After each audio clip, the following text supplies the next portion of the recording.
রাখাল মহারাজের একজন মন্ত্রশিষ্য শ্রীযুক্ত বীরেন্দ্রনাথ বসু মহাশয়, তিনি ঢাকায় থাকতেন। তখন তো সব একই ছিল। তো একবার তিনি ঢাকা থেকে বেলুড় মঠে এলেন রাখাল মহারাজকে সঙ্গে করে ঢাকায় নিয়ে যাওয়ার জন্য। তো এই কথা রাখাল মহারাজকে জানানো হলে তিনি কিছুতেই রাজি হলেন না। মানে এই বেলুড় মঠ ছেড়ে কিছুতেই ঢাকায় যেতে তিনি রাজি হলেন না। তো স্বাভাবিকভাবেই বীরেনবাবুর মনটা একটু ভেঙে গেল। তো তিনি গেলেন বাবুরাম মহারাজজির কাছে এবং ওনাকে সবটা খুলে বললেন। এবং সবটা শোনার পর বাবুরাম মহারাজ রাখাল মহারাজকে অনুরোধ করলেন ওদের সাথে যাওয়ার জন্য। কিন্তু তাতেও কোনো লাভ হলো না। রাখাল মহারাজ রাজি হলেন না। বাবুরাম মহারাজের অনুরোধও তিনি শুনলেন না। মানে যেতে এতটাই আপত্তি তাঁর। তো বীরেনবাবুর মন আরো ভেঙে গেল। তিনি ভাবলেন হয়তো আমার ইচ্ছা এবারে পূরণ হবে না। তো তখন বাবুরাম মহারাজজি বললেন, দাঁড়াও, এমনি তো হওয়ার নয়, কিন্তু একটা উপায় আছে। যদি তুমি মা ঠাকুরানীর কাছে যাও এবং তিনি যদি একবার অনুমতি দেন তাহলেই সব ঠিক হয়ে যাবে, না হলে না।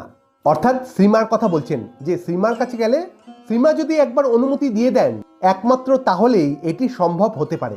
তো বাবুরাম মহারাজ বীরেনবাবুকে কৃষ্ণলাল মহারাজের সঙ্গে করে শ্রীমায়ের কাছে পাঠালেন এবং মায়ের কাছে গিয়ে কৃষ্ণলাল মহারাজ মাকে সবটা বললেন যে মা, এ হলো রাখাল মহারাজের সন্তান, অর্থাৎ মন্ত্রশিষ্য।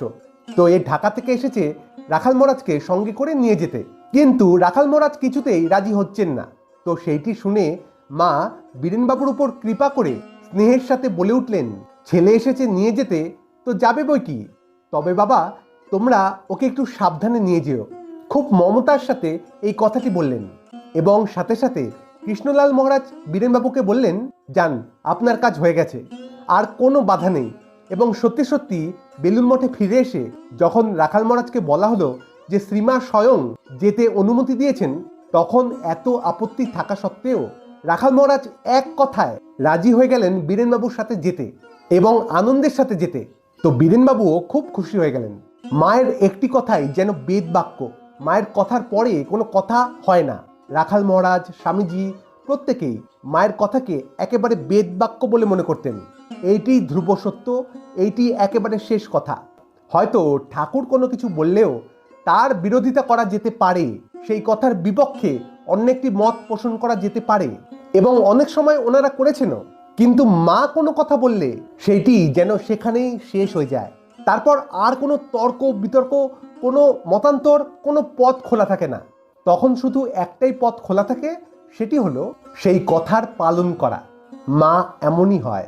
আজ এটুকুই। আবার দেখা হবে অন্য কোনো ভিডিওতে। ভালো থাকবেন, সুস্থ থাকবেন। ধন্যবাদ। জয় মা।